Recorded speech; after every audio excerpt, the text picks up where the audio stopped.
What is up, my brothers from another mother? In today's video, we're going to talk about how to become alpha and not a basic bitch. I've seen people over the years comment on certain things that are in my house. Like, for example, here, this torso cast I did. Over here, I got a picture of a Spitfire, or the couch, whatever. Things that I bring into my life don't make me an alpha. You know, it comes from within. I had somebody message me recently that said, dealing with this girl that I really like, I did this, that, and the other thing. Did I display alpha enough traits? Well, I'm here to tell you today that it's not about displaying traits or buying things and bringing them into your life. It's about strength, courage, mastery, and honor. These are the four main components when it comes to becoming an alpha and not a basic bitch. You're a basic bitch. Strength is fairly straightforward. We'll start with that. It's having physical strength. It's having presence. It's having the ability to protect the tribe. It's having the ability to enter a room and be looked upon by your peers as the older brother. Basically, we're hardwired this way. You know, in today's society, we can go and get animal protein from the grocery store and come home and cook it up. But 1,000 years ago, there would have been a perimeter that we would have protected. We would have had a tribe. We would have gone out and hunted and gathered. We may have traded with others, gone to war. Basically, if you're able to display physical strength, guys are gravitating towards that. That's why we watch, as guys, action adventure type of movies with characters like The Rock or Vin Diesel or whatever, things like that. That's the sort of character that we're going to gravitate towards as men. As women, and I know there's some women that watch these types of videos now, as women, you're going to look upon the guy as, can he fuck shit up? Okay, I've heard women say this on a number of occasions. They don't want a beta bitch. They want a guy that looks like he's got physical strength and presence. Can he protect her? They want to know that he's a man in the relationship and that he's able to protect her and make her feel safe. That's how you display physical strength. It's going to come with presence and physical strength itself.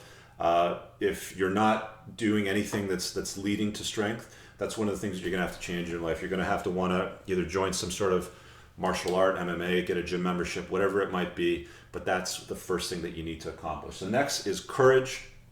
Courage is straightforward.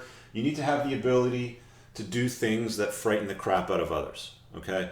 I'll use a modern example today. Entrepreneurs are definitely the most courageous people that I've seen because they'll come up with a business idea and sit down and talk to their family and friends, and they'll come up with all kinds of reasons as to why it can't happen because they're frightened, because they're scared.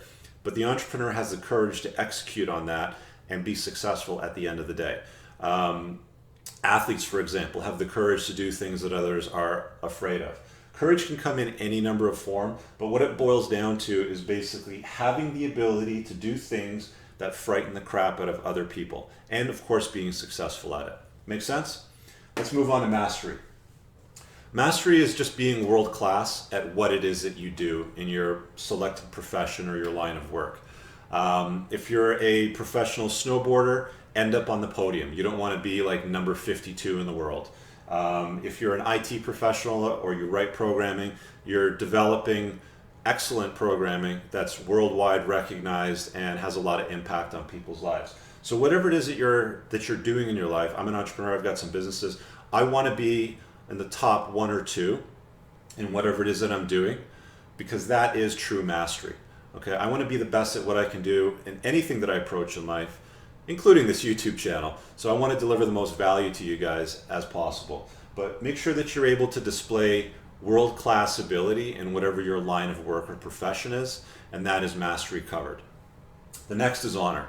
And it kind of falls in line with the others: strength, courage, mastery, and honor. Honor is essentially something that just comes to you. You're held with high regard amongst your peers. When you enter a room, are you recognized as being the alpha? Are you recognized as being an honorable person? And it's not something that you can fish from somebody. It's just something that they recognize in you and that they gravitate towards you, okay?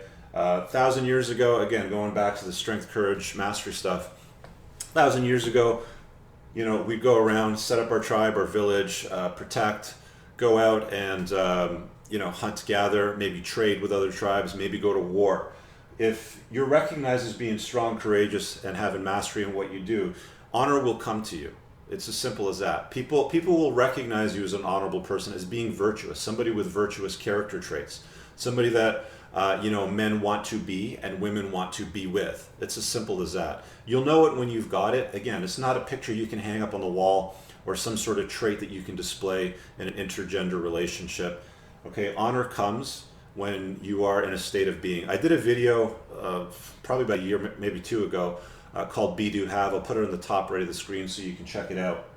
But becoming alpha is becoming a state of being. Okay, you can check out the video for more details. I'm not going to go into it again. So in closing, you're not alpha because of your achievements. Your achievements are coming to you because of who you are, because of your being, because you are alpha. What I'm going to do is I'm going to link to a couple of resources for you. First of all, in the low bar, there's a few books that I've come across in the last year that basically distill this in a more detailed form. One of them is by Rollo Tomasi, which is called The Rational Male, and the other one is The Way of Men. I can't remember the author, but I'll link them in a low bar if you want to grab them. They're definitely good reads. I highly recommend them. The other thing that I'm going to show you after this video is a clip of a kid called Cory Worthington. And the reason why I'm going to show that to you is a lot of my audience is younger than I am. So you're going to say, oh, it's easy for you to say because you've had success in your business, you've been working out all your life and blah, blah, blah. It doesn't matter. Alpha can come at any age. This is a person who is realistically a shitty example of a human being, but I want you to look for these traits when you watch the video. Traits of strength, courage, mastery, and honor. What I'll do is on the screen as you're watching the video, I'm going to link to it. So you're going to see exactly where it pops up. But this is not somebody that I would endorse his behavior or recommend that you try to mirror his image. But the reason why I'm putting this video up is I want you to see that it can come at any age, okay? Even a teenager can be a natural alpha. In the book The Rational Male, Rollo Tomasi talks about this kid, Cory Worthington, and this actual video clip, which is why I went to go dig it up for you guys so you can see in a little more detail. But it all makes sense at the end of it when you watch this thing. Anyway, I want to thank you for checking out this video today. Hope you guys have an awesome one. Smash the like button. If there's somebody that needs to see this, share it with them. And of course, browse the rest of the channel. We'll talk to you guys later. Peace. Well, it's the real-life risky business. A teenager holds an alcohol-fueled party for hundreds of kids while his unsuspecting parents are on holiday. 16-year-old Cory Worthington is now facing not only the wrath of mum and dad, but a $20,000 fine from police. I spoke to him a short time ago. Cory, thanks for joining us. The only question that I can think to ask is, what were you thinking?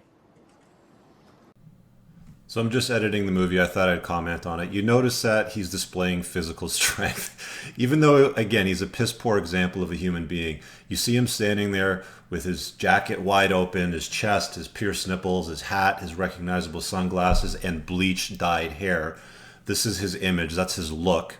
But he's displaying physical strength to this reporter. Even as a 16-year-old, he's holding that presence. I wasn't really. Did your parents say you could have a party? No.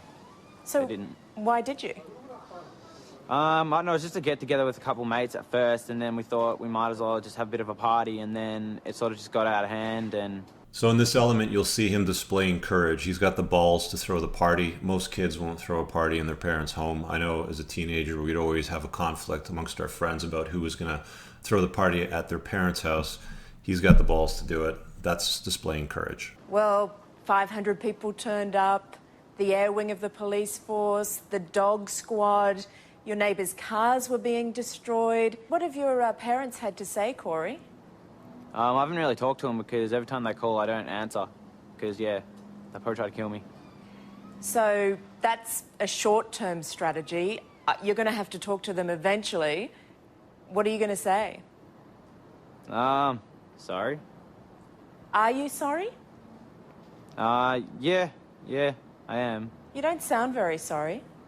But I can't be exactly blaming it happened because it wasn't in the house, it was out in the street, and I didn't do it. Like, the police said, you stay inside so you don't get in trouble, so I did what he said, so... Why don't you take this opportunity now to apologise to your parents and to your neighbours who have said today that they were frightened? Well, I've already offered, like, to say sorry to them and stuff when I see them, so... I will say sorry now for everything that happened. Why don't you take your glasses off so we can see you? And then apologise to your neighbours for frightening them. Nah, I'll leave these on. Nah, I like them. So she's really pushing him now to take off his sunglasses. She continues to push him. He's got the balls to have strength and courage to say no to this woman, even though she's, you know, somebody that is considerably older than her, probably held in a high regard because she's a TV reporter.